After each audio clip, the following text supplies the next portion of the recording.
Hello everyone, this is Ron, and I am back with you with another episode of Empire Coins and Collectibles. We're going to be doing something a little different today.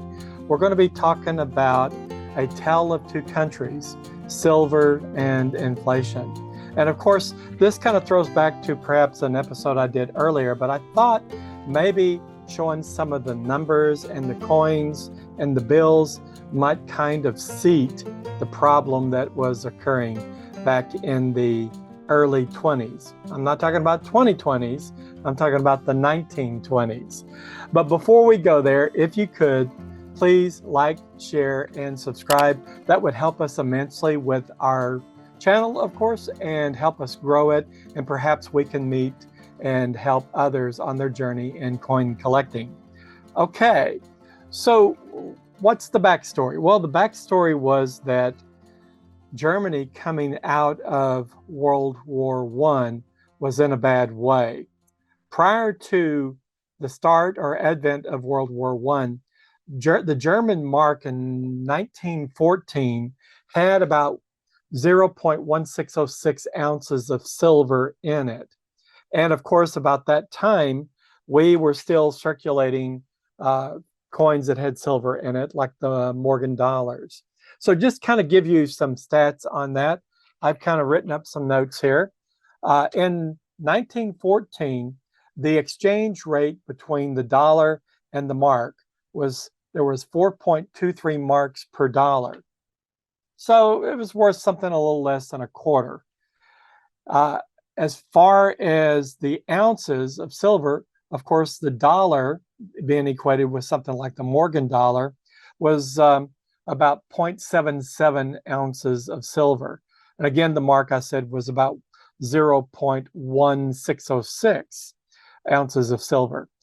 At that time, silver was selling around 56 cents an ounce. So you can kind of see that there was some advantages in terms of owning dollars over marks, but still there was a comparison, a pretty close comparison between the German mark and the dollar. So I'm going to change camera views here, and we're going to kind of look at the tray table camera. And what you should be seeing is a German mark from 1914. It's a pretty beautiful coin there. Let me turn the overhead light on. That'll give us more light to see this beautiful coin. Maybe, there it is. Whoops, I got it upside down. So you can see the German eagle. And actually, this coin is in really good condition. It's beautiful, isn't it? Right? And I'll flip it over. And it actually says right on it, can we get it to focus? Okay, there it is. 1 mark.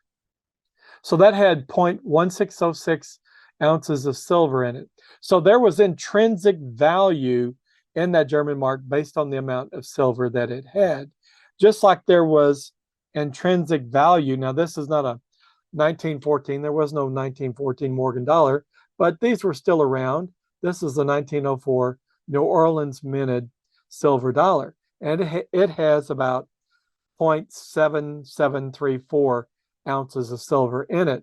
So, I mean, if we look at the exchange rate in 2014 between the mark and the dollar, there was about 4.23 marks per dollar, as I said earlier.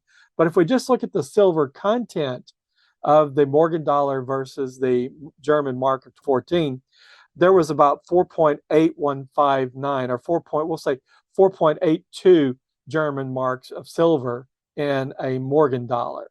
So obviously the exchange rate favored the dollar.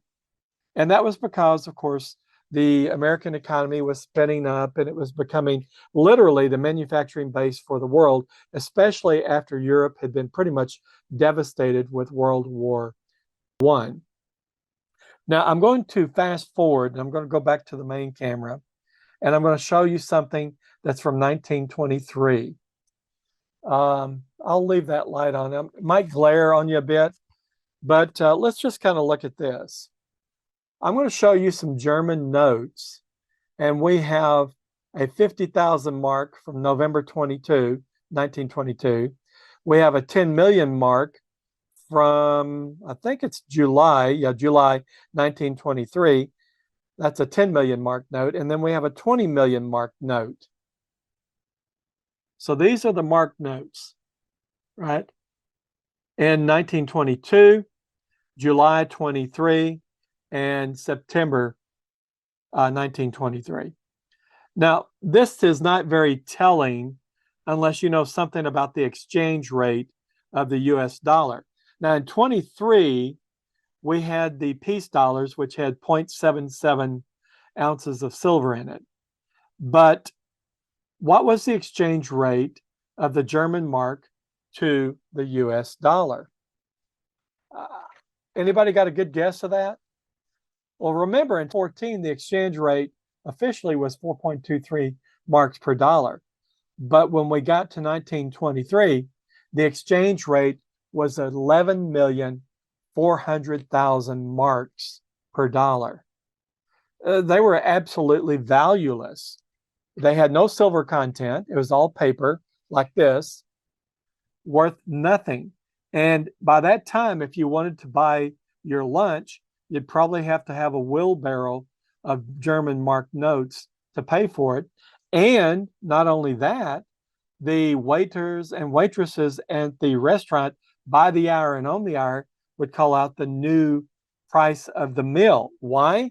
Because the daily rate of inflation, of this hyperinflation, was 29,500%, the daily rate.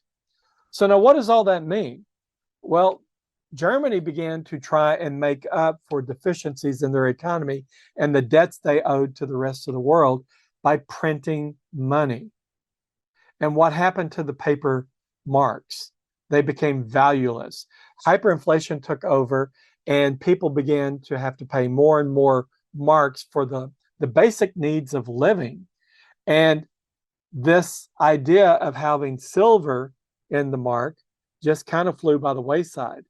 So the mark went from something having intrinsic value of silver to absolutely nothing.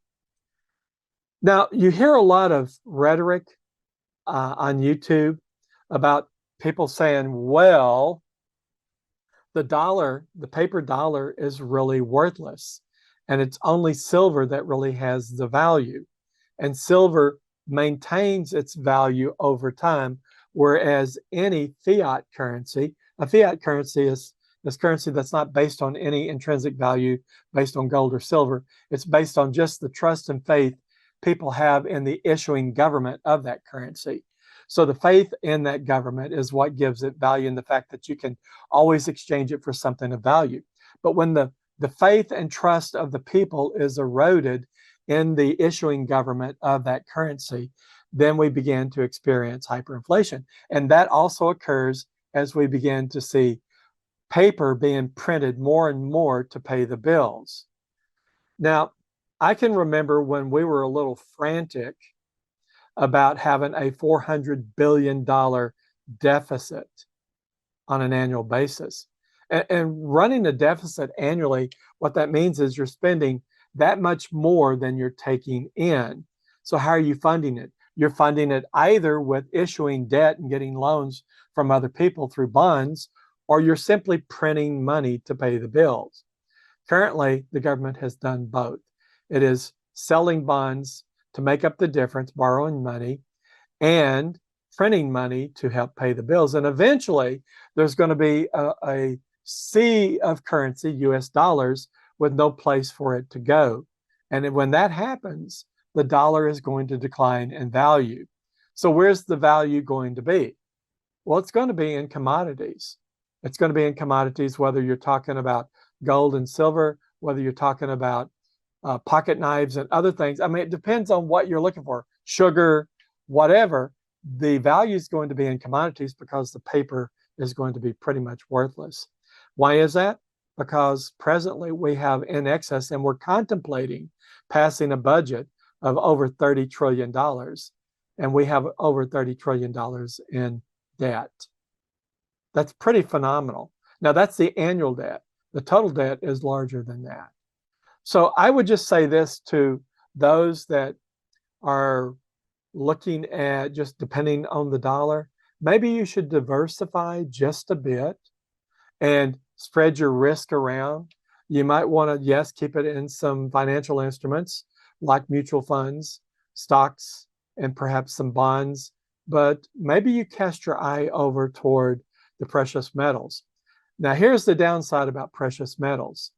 Whereas stocks and bonds pay dividends and interest payments, stocks pay dividends, bonds pay interest payments. Well, if you have your money tied up in gold or silver, it pays nothing until you sell it. And there's going to be a transaction fee to whom you ever sell it to. Whatever the spot price is, they're probably not going to give you exactly the spot price unless the demand is quite high. So whatever you do to prepare for uncertain times, go in with your eyes open and prepare well. Whether you're investing in silver, just think about those that invested in German mark silvers in 1914, and they still had it in 1923. Those silver marks were worth probably something equivalent to a quarter of the US dollar, like it was back in 14, whereas the paper mark was worthless. It was 1,11,400,000 of a dollar. Wow. Worthless.